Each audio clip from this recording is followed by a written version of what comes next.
Hey guys, how's it going? Josh here. Now with X-Men Dark Phoenix coming out soon, a lot of people are either excited for the movie with the new trailer coming out this week, or they're not excited for the movie because at this point a lot of people just want Fox to stop until Marvel makes the upcoming X-Men movies they're presumed to make once they fully gain the rights to these characters.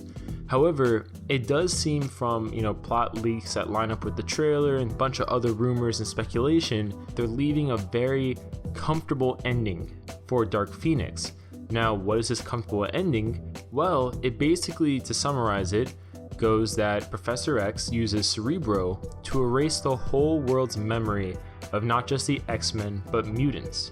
In this way, if this is true, of course, until the movie comes out, we can't confirm anything's officially 100%, but if this is the way they do it, and they are doing reshoots so they can tweak things even more, and coincidentally, Avengers 4 is doing reshoots so they can tweak some things to also kind of coincide with whatever they leave the X-Men Dark Phoenix movie at to make everything as cohesive as possible.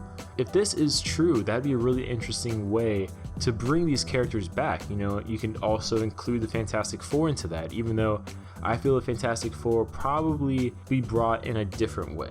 But for the X-Men, I think this might be the best route. Now, the reason I say I think this is the best route is because X-Men Dark Phoenix has the Skrulls in it. Now, as far as I know, we haven't seen what the Skrulls in this movie are going to look like, while we have seen the MCU Skrulls. So it would be interesting if maybe they do it in such a way where they can later spin it off that just like there's multiple races of humans and there's usually different types of different animals, there's probably different species, or not different species, but different races of Skrulls, just like there's different races of Kree.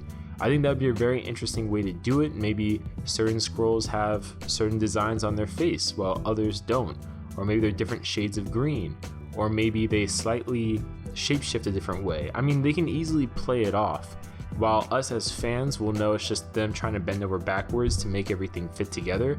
At the same time, it's not anything that would be too far-fetched in the scheme of things, if you really think about it.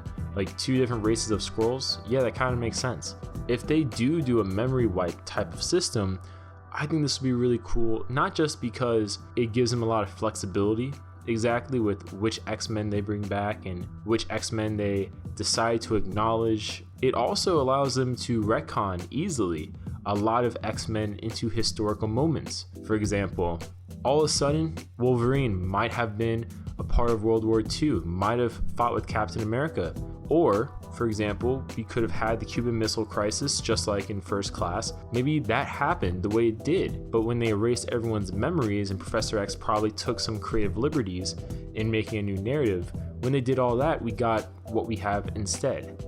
So I think they could really do some really cool things with this. My only concern is if they do acknowledge the First Class timeline, or I guess Dark Phoenix timeline as it ends off, where does that leave our characters? Because I'm sure when Marvel and Kevin Feige gets their hands on the X-Men finally, they'll want to make certain characters again. While I think Wolverine is probably, for all intents and purposes, while he's a very popular character, I think Kevin Feige's not an idiot. And when I say not an idiot, I think he realizes that for the most part, people kind of want the role to be respected in a sense where only Hugh Jackman is playing him. And if Hugh Jackman's not able to play him, you don't do him at all. So I wouldn't be surprised if they introduced a character like Bacon instead. If they just do X-23, that would work easily also, even though you kind of run into problems with how you would integrate X-23 if you're using X-23 from the Old Man Logan storyline, unless they retcon it to be that in this universe, X-23 is literally his biological daughter. That would be an interesting, take on a character, not anything too crazy, because Marvel is making it a point to push more female characters, so doing this with X-23 would definitely be an easy way to do it. You could fit her into your X-Men franchise. Honestly, the more I say it, the more I like it. But we will have to address, where is Jean Grey? Where is Nightcrawler? Where is Cyclops? Where are these characters? How old are these characters? Are they adults now? Are they middle-aged now? It all kind of varies because of how the X-Men's timeline works, which is really confusing because they basically were skipping a decade almost with each movie since First Class, but the characters didn't age that much to really reflect that. So comment below your guys' thoughts. What do you guys think? I'm a huge Sentry fan myself, so the memory wiping thing, also I like that idea a lot because if they introduce it, then they could reintroduce it later with a ideally Century movie? Would you like to see the Dark Phoenix actors and timeline be integrated into the MCU, or would you rather Marvel just start fresh? So comment below and we'll see you guys later.